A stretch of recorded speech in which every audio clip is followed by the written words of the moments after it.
So many people connect with someone or go on a date and they're still left wondering, do they actually like me?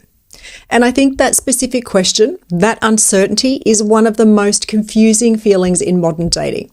How do you know who you should be giving more time and investment to? So today, we're going to fix that. I'm Liz Rose, human behaviour expert, and welcome to the Liz Rose podcast, where we take the confusion out of modern dating, attraction, and building better relationships. Today, I'm giving you 3 signs backed by research that someone is genuinely into you, not just keeping you warm, but actually into you. And I want you to listen to all 3, because the third one is the one that people completely miss, and it might just be the most important signal of all. Let's get into it.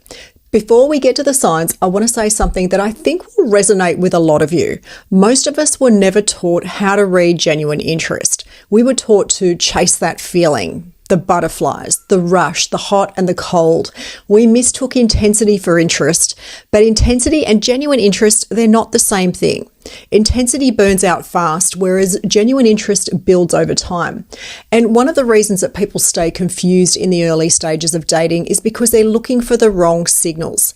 They're waiting for grand gestures, the constant texting, or someone just to say the words. In the meantime, they're completely missing the quiet, consistent, real signals that actually matter. So what I'm sharing today isn't a checklist. It's a shift in how you read people, because once you understand these signals, you can stop second guessing. You can stop overanalyzing the text that they sent you at 11 p.m. You can stop asking your friends, but what do you think they meant? You'll just know. All right, let's go.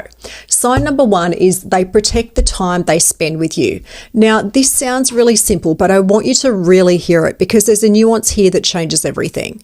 Anyone can make a plan with you. That costs nothing. What tells you something real is what they do when keeping that plan becomes inconvenient. Research on what's called investment theory in relationships, developed by psychologist Carol Rusfield, shows that the more genuinely interested someone is, the more they invest in maintaining that connection.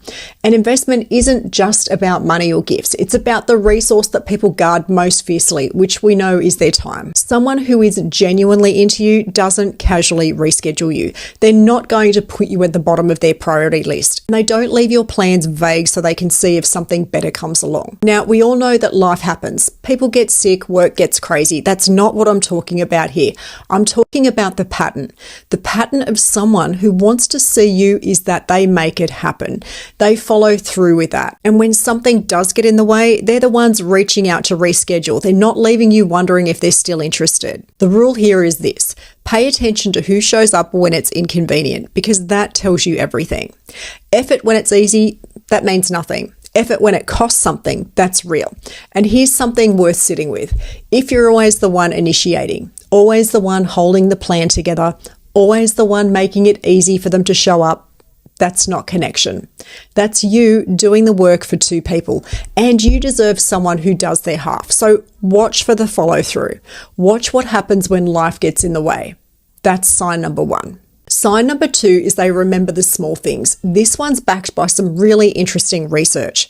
Studies on romantic interest and attentional focus, including the work published in the Journal of Experimental Social Psychology, they consistently show that when someone's genuinely attracted to you and interested in you, their cognitive attention shifts towards you. They pay closer attention. They retain more. They notice the details.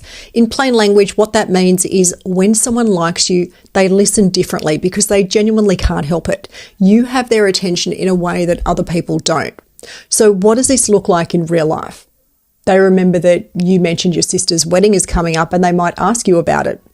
They remember that you said you were nervous about something at work and they follow up with you. They clock the thing that you said in passing 2 weeks ago that you'd completely forgotten about. Now, here's the thing I want you to understand about this sign, because I see people dismiss it all the time. People say, oh, that's just a good memory, or they're just being polite.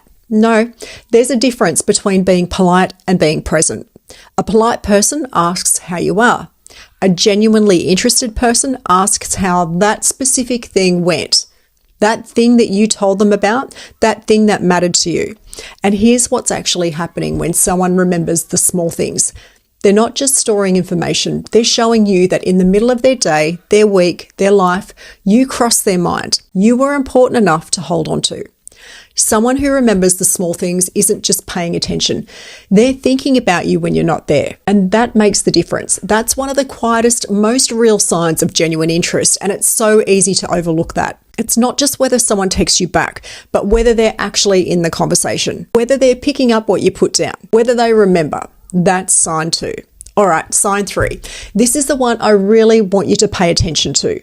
They feel closer to you when you're vulnerable with them, not more distant. Let me explain why this is so significant. There's a psychological concept called the vulnerability loop, and it's rooted in decades of research on intimacy and connection. It's been most famously studied by psychologist Arthur Aron. His research shows that mutual self-disclosure, meaning two people gradually opening up to each other, is one of the most reliable pathways to genuine closeness. But here's the part most people don't talk about.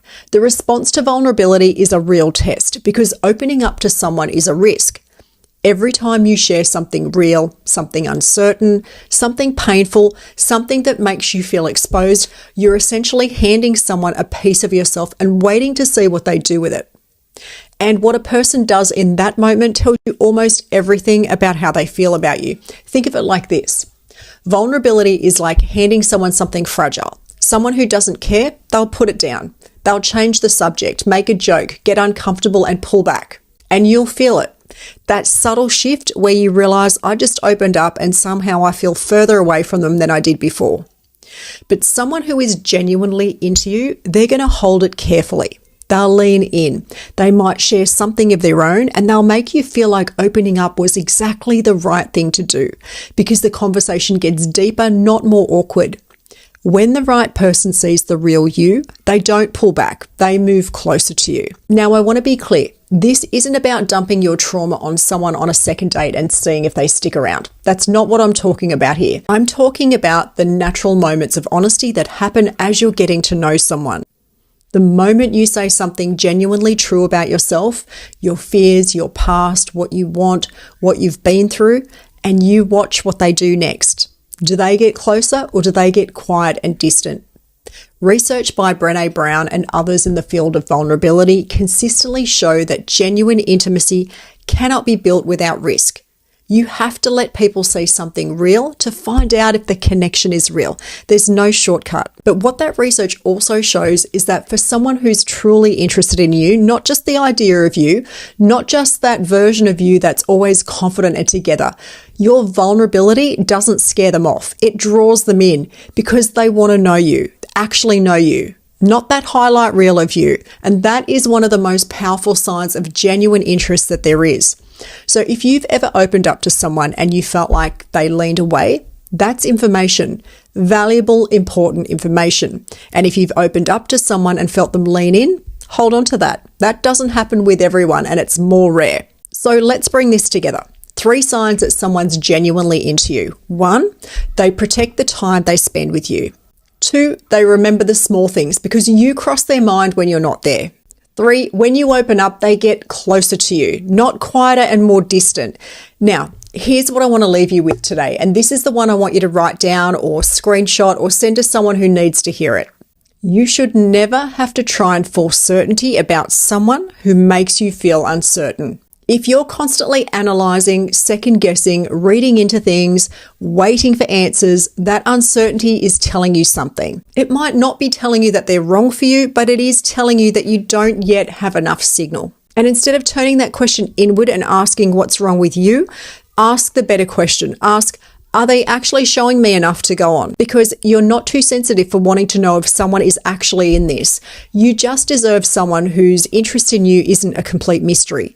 That's what I want for every single one of you. If this episode helped you, share it with someone who's in that uncertain place right now because they need to hear this too. I'm Liz Rose, and I'll see you in the next episode.